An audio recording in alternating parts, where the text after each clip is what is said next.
ذوالفقار علی بھٹو اس وقت کے پاکستان کے وزیر اعظم تھے، ان کے ساتھ مل کر انہوں نے پاکستان کے نیوکلیئر پروگرام کو باقاعدہ پرسیو کیا۔ اس کے بعد یہ اپنی چوری کا اعتراف کر رہے ہیں۔ بنیادی طور پر انہوں نے جو الزامات لگائے ہیں، یہ انہوں نے ایک ازمپشن کریٹ کی ہے، اور یہ ازمپشن اس بیس پر ہے جو انہوں نے موساد نے خود چوری کی ہے یا جو دنیا بھر میں کرتا رہتا ہے۔ انہوں نے کہا کہ اسی سال، بڑا دلچسپ کو انسیڈنس ہے، بڑا دلچسپ واقعہ ہے، وہ کہہ رہے ہیں اسی سال ارنون ملچان اس وقت کا اسرائیلی سپائی، اس وقت کا اسرائیلی جاسوس، اس نے بھی اسی طرح کی وہاں سے چوری کی۔ اور فورن رپورٹس کے مطابق وہ کہہ رہے ہیں کہ جو مسٹر ملچان ہیں وہ اسرائیل کی ایک انٹیلیجنس یونٹ کی مدد سے، ایک جرمن انجینئر کی ہیلپ سے وہاں سے ایک ڈرائنگ چرائی اور اسی طرح کی ایک نیوکلیئر پروگرام اسرائیل میں آ کر شروع کیا۔ بنیادی طور پر وہ یہ کہہ رہے ہیں۔ اس کے بعد وہ لکھ رہے ہیں پاکستان نے پہلا نیوکلیئر ٹیسٹ 1998 میں کیا، جب میاں محمد نواز شریف پاکستان کے وزیر اعظم تھے، لیکن حقیقت یہ ہے کہ پاکستان تقریباً 1998 سے 7 سال پہلے ہی نیوکلیئر صلاحیت حاصل کر چکا تھا۔ یہ انہوں نے واضح طور پر یہ حقیقت کو تسلیم کیا ہے کہ 1998 سے پہلے ہی پاکستان نیوکلیئر ویپن کی صلاحیت حاصل کر چکا تھا، اور 1998 میں دھماکے کر کے پاکستان نے ایک دنیا کو پیغام دیا کہ پاکستان ان کو ڈیٹرنس کے لیے استعمال کرے گا، اگریشن کے لیے بالکل نہیں۔ اپنے ملک کو نیوکلیئر صلاحیت دینے کے بعد عبدالقدیر نے ایک پرائیویٹ بزنس شروع کیا۔ اب یہ پھر ایک الزامات لگا رہے ہیں جن کا کوئی ثبوت ابھی تک واضح طور پر کوئی بھی انٹیلیجنس ایجنسی، کوئی بھی اخبار، کوئی بھی جرنلسٹ نہیں دے سکا۔ وہ یہ کہہ رہے ہیں دبئی میں ایک دکان کھولی ڈاکٹر عبدالقدیر خان نے، اور وہاں پر انہوں نے ایک سیکرٹ نیٹ ورک بنایا جو کہ پوری دنیا میں پھیلا ہوا تھا، اور دنیا کے مختلف ممالک کو آفرز دی کہ وہ انہیں ہر طرح سے نیوکلیئر صلاحیت لینے میں مدد کر سکتے ہیں، اور اس کے لیے وہ انہیں پیسے دیں۔ اب یہ اتنی آسان چیز ہے، یہ بڑی نارمل سی چیز، یہ جس طرح بتا رہے ہیں، کیونکہ اس سے پہلے آپ کو پتہ ہے کہ سیکنڈ ورلڈ وار کے دوران ہی ہیروشیما اور ناگاساکی پر ایٹم بم یوز ہو چکے تھے، اور دنیا اس کی تباہ کاریوں سے پوری طور پر آگاہ ہو چکی تھی۔ لیکن یہ کہہ رہے ہیں کہ انہوں نے باقاعدہ آرٹیکل میں بھی یہ شاپ کا ورڈ استعمال کر رہے ہیں کہ انہوں نے دکان کھولی اور وہاں سے یہ دنیا بھر کو آفرز دینے لگے، جیسے یہ کسی طرح کا کھلونا ہے کہ آپ دنیا کو آفر دیں گے۔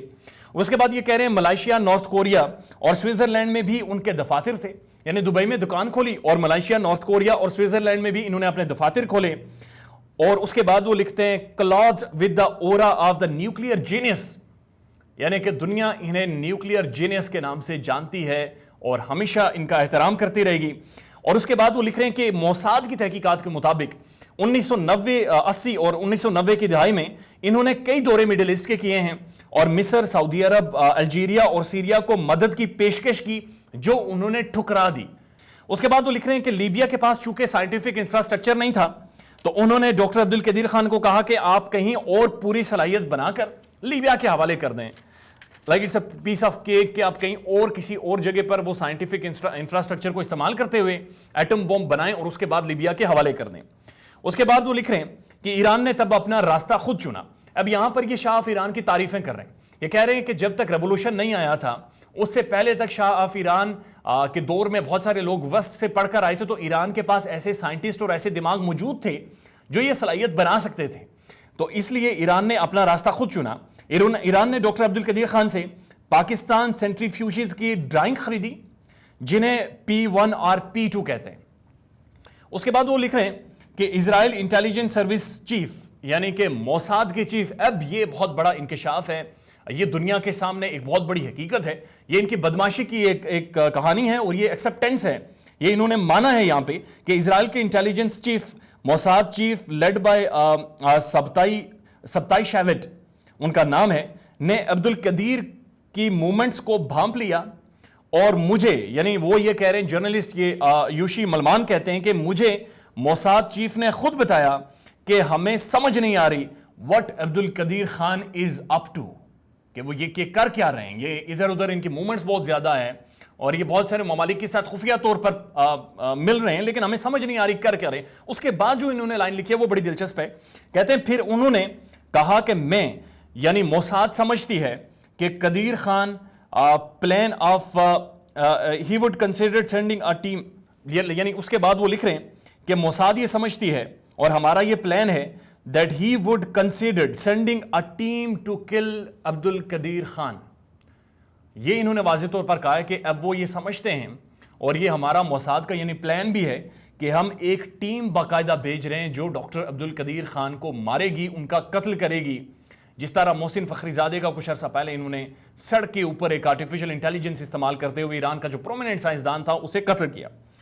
اس کے بعد وہ ڈیل پر آ جاتے ہیں جو ایران کے ساتھ ہوئی، جسے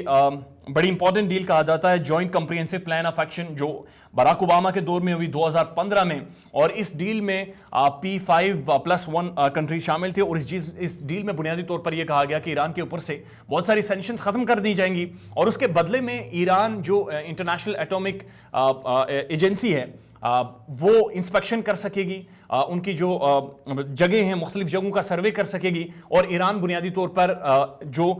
جوہری ہتھیار ہیں وہ نہیں بنائے گا۔ تو یہ کہہ رہے ہیں کہ 2015 میں وہ بڑی امپورٹنٹ لینڈ مارک ڈیل ہوئی۔ 2018 میں unfortunately he is not happy with that, Donald Trump encouraged by Benjamin Netanyahu جو اسرائیل کے پرائم منسٹر ہیں اینڈ موساد چیف،